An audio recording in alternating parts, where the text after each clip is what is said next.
Good morning, everybody, and welcome to this week's VIN-dow with Robert Holmeshead.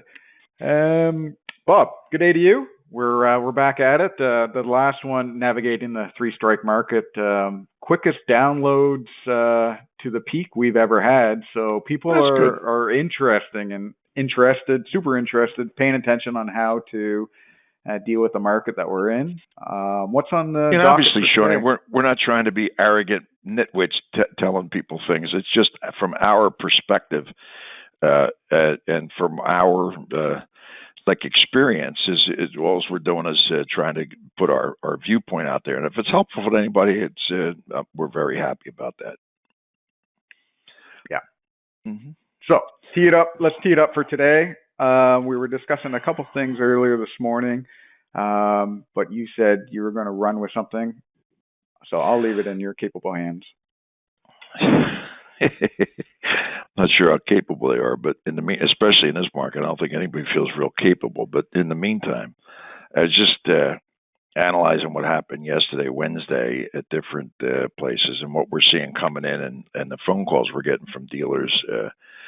Looking to sell cars and where they're coming from. And, I think I might have mentioned it last week. We got, a lot of people calling that otherwise wouldn't be calling. If you just think back, X amount of time, it's not that long ago, it's maybe a year or 2 years ago, where people are saying, this market's you're crazy. This market's not going to change. This is going to be like this for the next 8 years. And you got all the pontificators with their statistics talking about all the reasons why it's not going to change and all the rest of it, right? Anytime you're talking in absolutes and you're talking about the car market and pricing in the car market, I think as you get older, you recognize you put yourself in a position to look silly if anybody's paying attention to what you're saying, right? In this particular market that we're looking at, it's prior to 4th of July, which typically is the demarcation of expectations of having something a little weird. We all blame it on vacations and all the other things we blame it on. It's getting close to a model year change and all the rest of it, right? This happened way sooner. And of course, we came off that unbelievable high in January, February, March, where there was absolutely no way of justifying why prices stayed as crazy as they did, right? But now what we're actually bumping into, and it's kind of an interesting thing. I don't know if I can put this in a perspective to make it make sense to anybody, but in our business, from the beginning of time, there's always certain things that each individual learns to use as their guidelines. Like I call it satellite dishes. Which pieces of information do you typically use in your brain, whether you're thinking about it or not? How you're coming to a conclusion, what it's worth and what you're going to do with it, right? And it happens without thinking about it. Is when you're walking around touching edges of a car, you're automatically going through that. So, when I was a little kid, in the 70s, it was galves. You always used galv. There was no auction reports. There was auction sheets and so forth. And then all of a sudden, when we get to the point where there's when Hal Logan took over Manheim Interactive and started creating MMR, right? We walked around with those little handheld computers and we're looking at auction results. No longer sheets. Sheets went out the window, and we weren't just dealing with Manheim Bordentown sheets, which in our world, in the Northeast, were the only ones that mattered because it's the only place that actually any kind of volume of cars were getting sold. Now, all of a sudden, the other auctions at that time, Cox owned probably 30 auctions before they bought ADT and the rest of them rolled in, right? And then it became a thing where there was plenty of information, and then actually regionality actually mattered. Regionality today is a complete brain fart. It means nothing because simulcast has leveled the field of that. Now, there's lots of dealers who will tell you that's not true, and I'm going to tell you 100% it absolutely means nothing. Means nothing where the car is compared to what the value of the car is, right? So that has everything to do with, how technology is slid in and how MMR really was, regardless of what anybody says, believe MMR, they trick it. That's also because we don't really understand, if you're saying that, it has something other than the fact. It's nothing more than a very simple transaction. It's who sold it, where they sold it. Was it a lease lane? Was it a dealer lane? We don't know who the auctioneer was. We don't know if it's got a good or bad Carfax. But when you say that it's not relevant information, it's total nonsense. Now, I'm going to go exactly against what I just said, and today's market is exactly the reason why I'm coming to this point, right? So we all know the little asterisk they put on there is because it's an anomaly, and it's either too low or it's too high, and they don't include it in their little calculation, 63 times divided by X, and there's your average based on the mileage and the condition.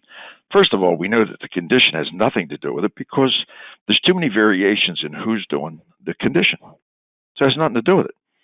And because I can have a brand new car, it's still in the plastic. In the plastic. In other words, the plastic hasn't been taken off and you're getting a 1.9 for full repaint, right? So in other words, we know that that is not reliable. What is reliable is that a car sold at a particular location. We don't know if who the auctioneer was. We don't know what time of the day it was because that makes a big difference in a market where, you know, the middle of the watermelon is at X amount of time at a particular auction, right? It's a little bit different if you're running the last car of the day or the first car of the day. People ain't warmed up yet or are already sick of cars, and the buyers have already got their truck full and they're not looking to buy extra cars to worry about laying around for another week and a half before they can tote them hot dogs in. Okay, so all of these variations to the statistics that the pontificators work from are all part of a very interesting conclusion that comes to when you're watching a sale today, or you watched one yesterday, and you're looking at cars that, you know, look like normal car, but you didn't really dig into the equipment. You didn't see that it don't have a sunroof on some sort of a C-Class, whatever, right? And the car's setting in 8,000-10,000 under whatever MMR says. And here's the bad part. Ain't nobody touching it. So in other words, nobody's hitting it 8,000 under the money. Now, a smart seller is dropping it to that point to find out if the X number of people that are online have any intention of being a participant today or not. Or are they just sitting there online for no reason? See, I'm of the belief if I got 342 people online, at least 200 of them are paying attention. And if that turns out to be true, and there ain't nobody interested in a car at 32G, we're putting it where there is going to be somebody interested because we have every intention of selling it. We're not just going to, no sale, talk the money, sell it next week. No. This is not intramurals. This is the real game. Now, when we hit those cars that there is no base, there's no bottom to them, that's telling us pretty clearly that we're in a really weird market, brother. You follow me? It's not like a normal little adjustment. It's 1.2%. It's not one of them. It's one of these things where there really isn't any interest. And what happens is, I think I've said this many times in the past, anticipate your arbitration is the fly, because even if somebody pinched it worth the money, the high probability of buyer's remorse sets in. Buyer's remorse being, I'm doing this because I got to do this and I kind of need cars, but I don't really need cars. And I bought this and I bought that and I bought the other one. And now all of a sudden you bought a few too many and then you're trying to find a way to get out of them little hamburgers. You follow me? I find this to be the case. There's a one-to-one relationship to the arbitration rate increasing to a declining market, because there is no necessity to buy cars. There's that's your job, so therefore you're doing it. But after you've done it, you got to live with whatever you did. You have been welded into that unit, and as a result, if there's a fart in the gas cap, you're giving it back. I'm seeing this more and more and more, even from good buyers, right? People that we've sold thousands of cars to. If something isn't exactly perfect, whatever, there's no overlooking nothing. They're looking to wiggle out of it, right? That also tells me that this is not a 1 week thing, and it might have been a holiday, and it could have rained. There was smoke from Canada. We didn't sell any cars because the smoke was dense. No. This is a different thing. This is not a tragedy thing. We're talking about the market and what pricing is, and more or less why MMR in a market like this. And I'm the number one flag waver of MMR. Believe me when I tell you, I love it. It's one of my satellites. It's one of our satellites, just to understand things. But you can't look at it on an S-Class Mercedes or a 7 Series BMW and think that you could be within 10 grand of what that bitch is actually going to bring on the block, because it ain't. It just isn't there. You follow me? Therefore, that doesn't make it worthless. It doesn't make it let's call it a thing of the past. And from what I understand, we're now manipulating it because we're going to use AI to predict MMR.